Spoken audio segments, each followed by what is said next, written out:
खुशामदीद नाज़रीन, मैं हूं आपकी मेज़बान गज़ाला सिद्दीकी, लेकर के हाजिर हो गई हूं आपकी पसंदीदा पेशकश यानी आपकी सहेली।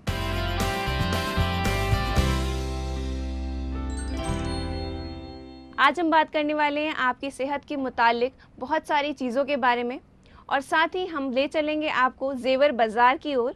तो आइए देखते हैं आज के प्रोग्राम की एक छोटी सी झलक।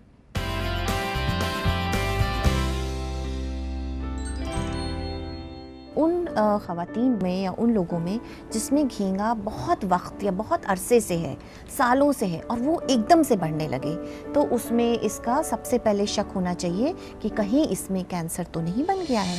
दुल्हनों के सिंगार और आराइश को जहन में रख के उनके मुताबिक बनाया गया ये नेकलेस यूं तो देखने में काफ़ी भारी लगता है, पर हकीकतन ये है काफ़ी हल्का।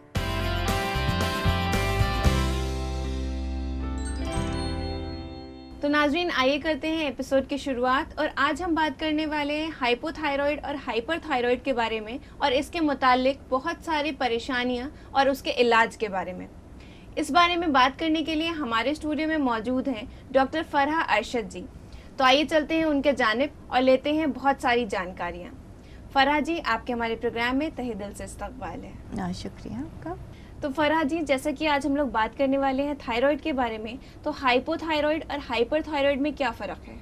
हाइपोथायराइड बीमारी में थायराइड का जो मात्रा होती है या तादाद होती है वो जिस्म में बहुत कम हो जाती है, और हाइपरथायराइडिज्म में उल्टा होता है, मतलब खून में और जिस्म में थायराइड हार्मोन की तादाद बहुत ज़्यादा हो जाती है, जिसकी वजह से अलग अलग तरीके की बीमारियां दोनों में होती हैं।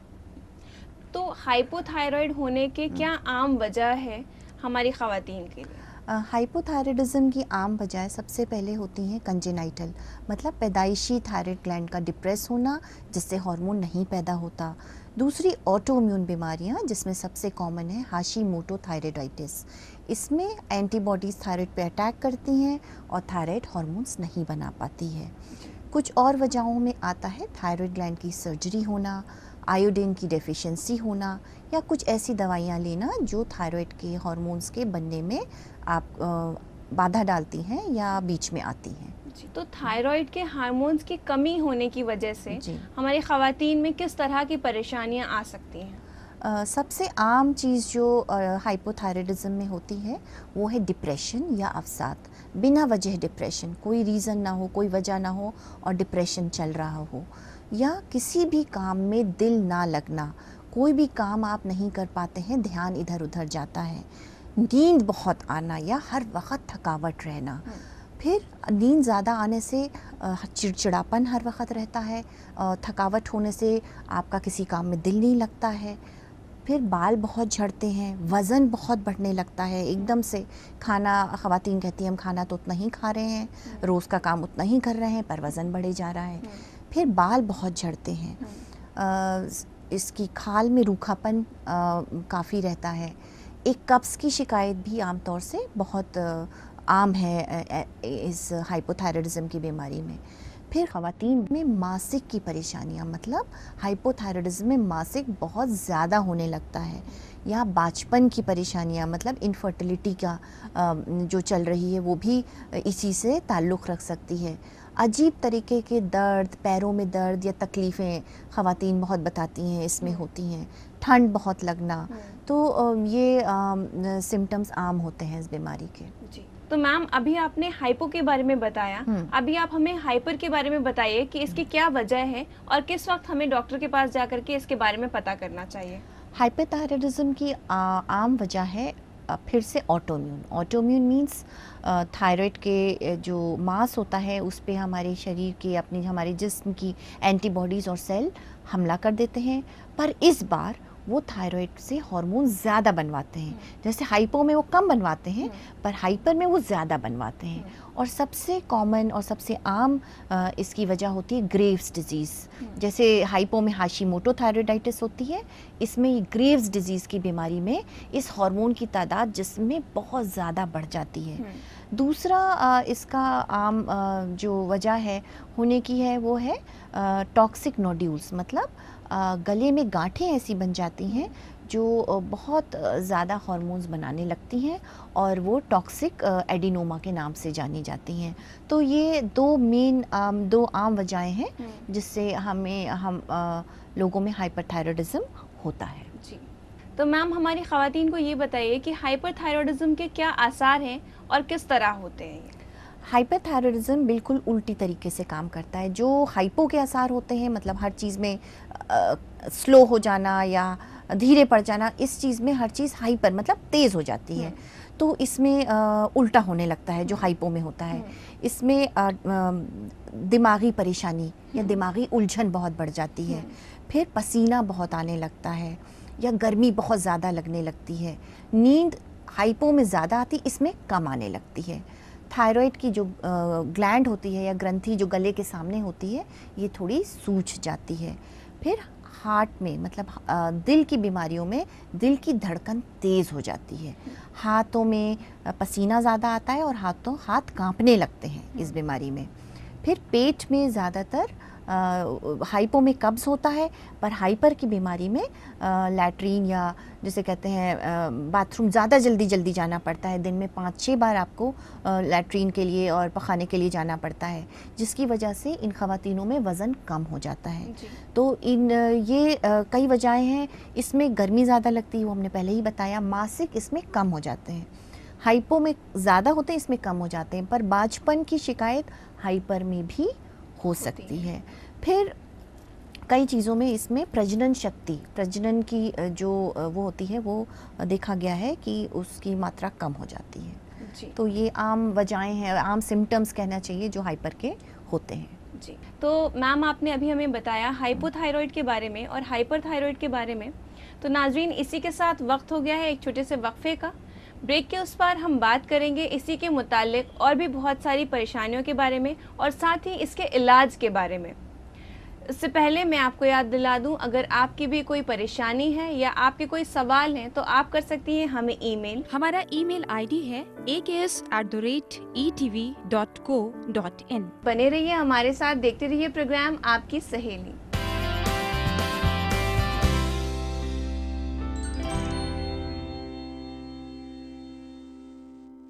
खैर मकदम है एक बार फिर से आप सभी का प्रोग्राम आपकी सहेली में। जैसा कि हम लोग बातचीत कर रहे हैं हाइपोथायरॉयड और हाइपरथायरॉयड के बारे में, अब हम जानेंगे इसके इलाज के बारे में और इससे जुड़ी हुई और भी परेशानियों के बारे में। मैम, जैसा कि थायराइड के साथ साथ हम लोग ने घेंगा की बीमारी बहुत ज़्यादा सुनी है, तो ये क्या होती है और इसके क्या सिम्टम्स हैं? घेंगा को आमतौर से गोइटर कहते हैं। ये गले में, इसमें थायराइड जो ग्लैंड होती है ये बढ़ जाती है या इसमें सूजन हो जाती है और ये एक सूजन और गांठ की तरह गले के सामने आ जाती है।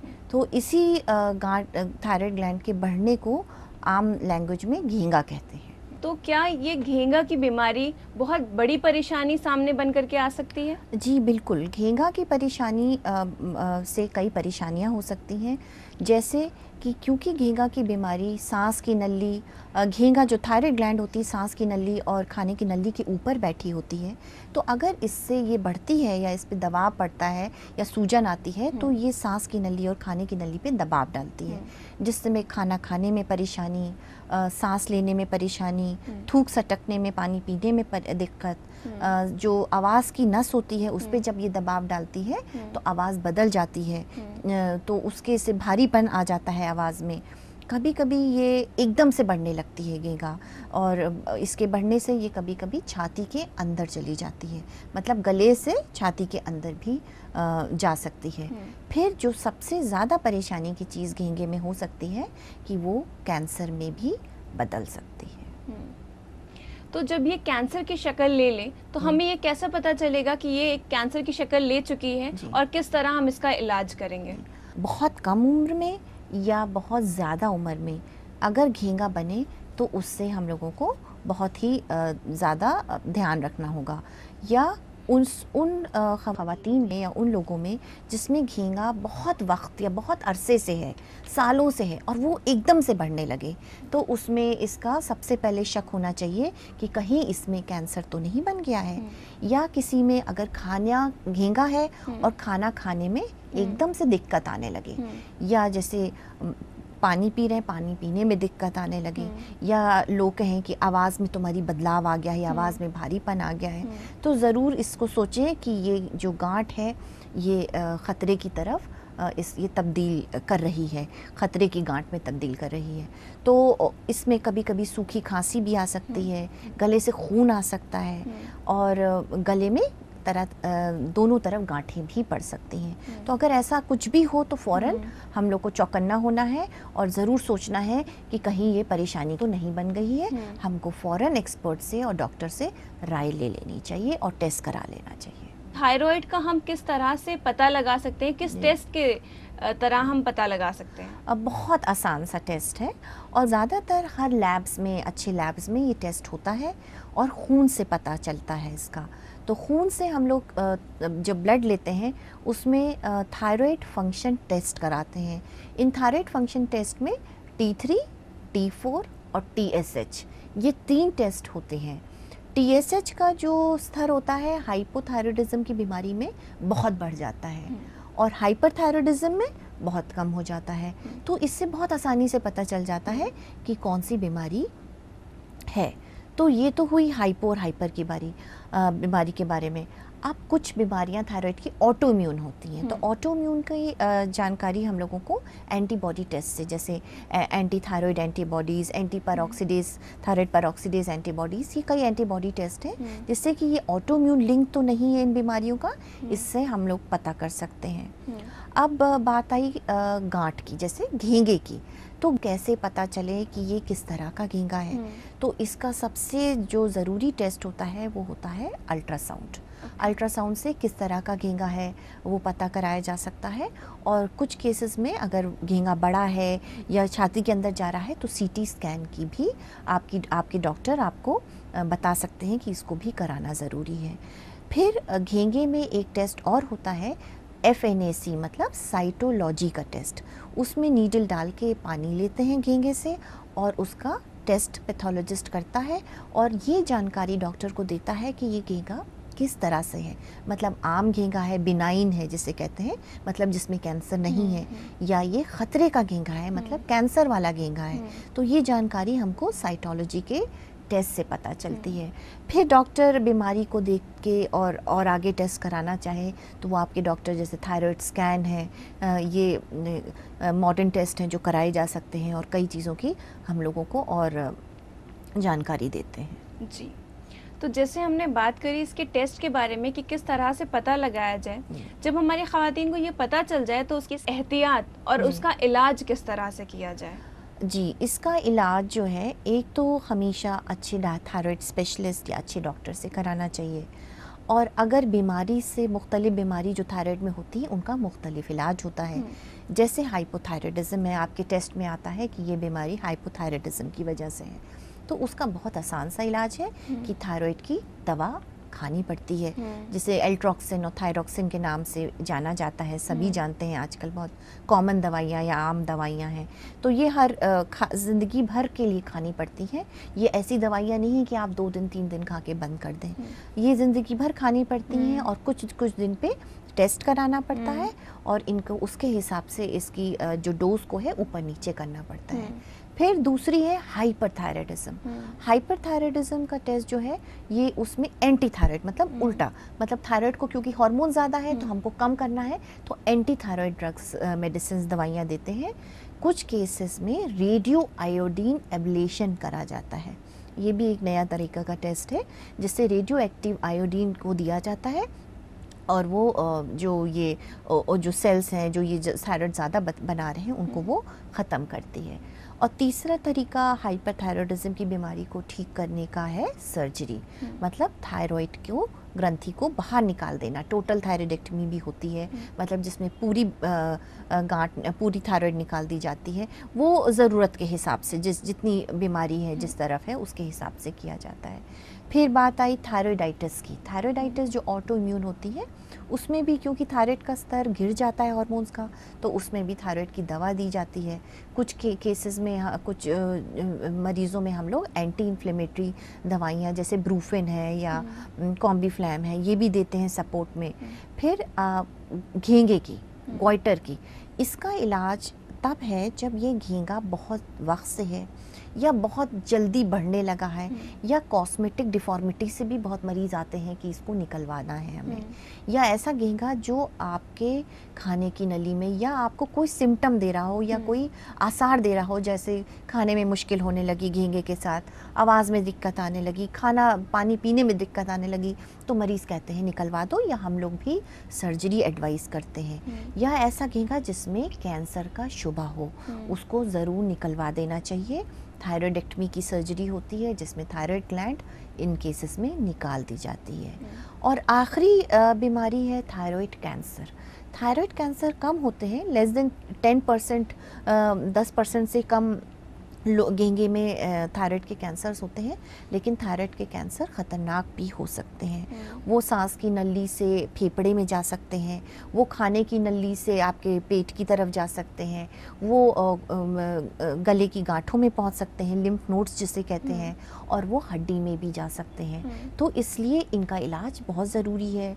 ज़्यादातर इनका इलाज ऑपरेशन से, मतलब सर्जरी से होता है। कुछ केसेस में रेडियो एक्टिव आयोडीन का ट्रीटमेंट भी दिया जाता है, और बहुत कम केसेस में हो सकता है कीमोथेरेपी या नस से कीमोथेरेपी की दवाइयाँ दे के भी इसका इलाज हो सकता है। जी, तो मैम आपने हमें बहुत अहम जानकारियाँ दी और बहुत गहरी तौर पे दी कि किस तरह से हम थायराइड से बच सकते हैं। अब चलते चलते वक्त की नज़ाकत के साथ हमारी ख़वातीन को ये बताइए कि इसकी एहतियात किस तरह किया जाए और इससे आगाह कैसे रहा जाए। इसके एहतियात में जो सबसे ज़रूरी चीज़ है, और आजकल हम लोग सब ख़वातीनों को बताते हैं, वो है मोटापे पे रोक, मतलब वज़न ना बढ़ने दें। लोग कहते हैं थायराइड से मोटापा होता है, पर मोटापे से भी थायराइड की बीमारी शुरू हो सकती है। तो मोटापे पे एक रोक रखें, एक्सरसाइज, नियंत्रित खाना खाना, ध्यान से रखना, अपने डाइट पे ध्यान रखना। दूसरा है लाइफस्टाइल में सिगरेट स्मोकिंग हमारी ख़वातीन में वैसे कम है, लेकिन फिर भी ऐसा नहीं है कि वो बिल्कुल नहीं है। तो सिगरेट स्मोकिंग में एक ऐसा पदार्थ या एक ऐसा तत्व होता है थायोसाइनेट, जो थायराइड की बीमारी में इजाफ़ा कर देता है। तो इसको ज़रूर कम करना या बंद करना ज़रूरी है। फिर तीसरा होता है थायराइड एक्सरे, मतलब बहुत आम है गले का, सिर का, किसी भी चीज़ की वजह से एक्सरे होना। तो अगर कोई एक्सरे करा भी रही हैं ख़वातीन, किसी भी वजह से करा रही हैं, डॉक्टर ने लिखा है चोट लग गई है, एक्सरे हो रहा है, तो ध्यान रखें कि हमेशा अपने डॉक्टर से कहें कि थायराइड का कॉलर आता है, मतलब वो थायराइड का कॉलर लगा के ही सिर के एक्सरे होने चाहिए। वो इसलिए क्योंकि थायराइड ग्लैंड जो होती है वो रेडिएशन, जो एक्सरे में रेडिएशन होती है, उससे बहुत सेंसिटिव होती है और उसका बहुत असर ले लेती है। तो अगर थायराइड कॉलर लगा हो तो उससे बचाव हो सकता है। तो मैम आपने हमारी ख़वातीन को बहुत सारी जानकारी दी और बहुत गहराई से इस बारे में समझाया, इसके लिए हम आपके बहुत शुक्रगुजार हैं। आप लोगों का बहुत बहुत शुक्रिया, और मैं उम्मीद करती हूँ कि इस जानकारी से सारी ख़वातीनों को एक बहुत इम्पॉर्टेंट जानकारी मिली और उनकी सेहत से रिलेटेड, और वो इस बीमारी से बचाव शुरू कर सकते हैं अपना। तो नाजरीन, ये थी फराह जी जिन्होंने हमें बताया थायराइड से मुताल्लिक बहुत सारी जानकारियाँ। अगर आप भी किसी बीमारी के बारे में जानना चाहते हैं तो लिख भेजिए अपना क्वेश्चन हमारी ईमेल आईडी पे। हमारा ईमेल आईडी है aks@etv.co.in। तो इसी के साथ वक्त हो गया है एक छोटे से वक्फे का। वक्फे के उस पार हम देखेंगे जेवर बाजार और लेंगे खूब सारी जानकारियाँ। तो कहीं जाइएगा मत, बने रहिए हमारे साथ, देखते रहिए प्रोग्राम आपकी सहेली।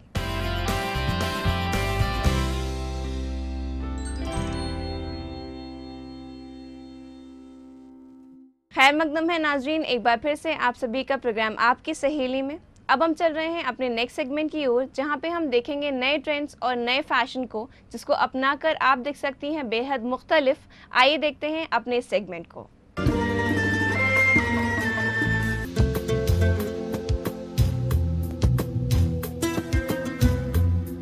नाजरीन, आपकी सहेली के जेवर बाजार के आज के इस सेगमेंट में हम आपको आगाह करेंगे बाजार में मौजूद मुख्तलिफ नेक पीसेस और ईयररिंग की किस्मों से।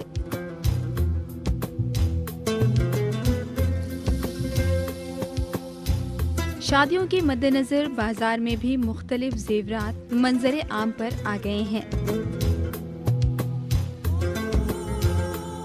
या यूं कहें कि पुराने ट्रेडिशनल जेवरात की वापसी हो गई है। तो चलिए नाजरीन, हम आपको दिखाते हैं बाजार में मौजूद अलग अलग तरह के नेक पीसेस और ईयर रिंग की किस्में।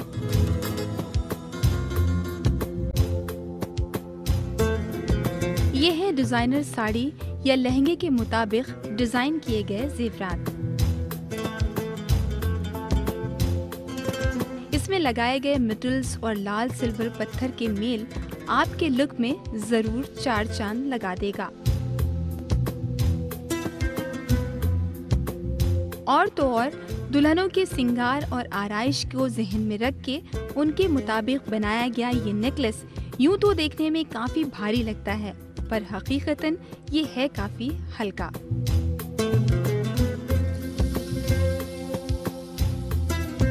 इसमें ट्रेडिशनल लुक को मुकम्मल करने के लिए एक लंबा टीका और लंबी इयररिंग्स जोड़ी गई हैं। अगर आपको ज्यादा जेवरात पहनने का शौक है तो ये नेकलेस आपके इस शौक को भी मुकम्मल तौर पे पूरा करेगा।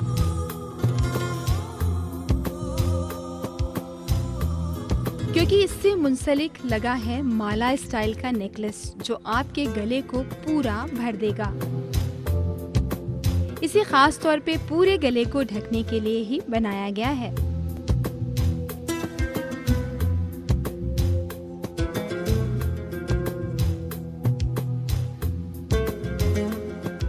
ये यकीनन आपको किसी भी महफिल में अलग पहचान दिलाएगा और आपको बनाएगा महफिल की शान।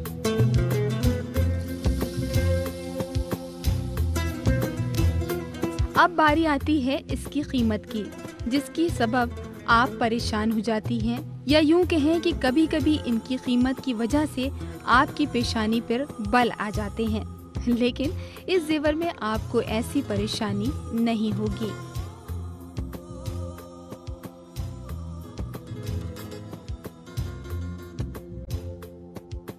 लेकिन आपको परेशान होने की जरूरत नहीं है, क्योंकि इन जेवरात की कीमत इतनी मुनासिब है कि आपकी पेशानी पर बल नहीं पड़ेंगे और आपके दिल को तस्कीन भी हो जाएगी। तो नाज़रीन, अगर आप भी ढूंढ रही हैं कुछ अलग कुछ खास, तो ये हार और ईयर रिंग बन सकते हैं आपके लिए परफेक्ट चॉइस।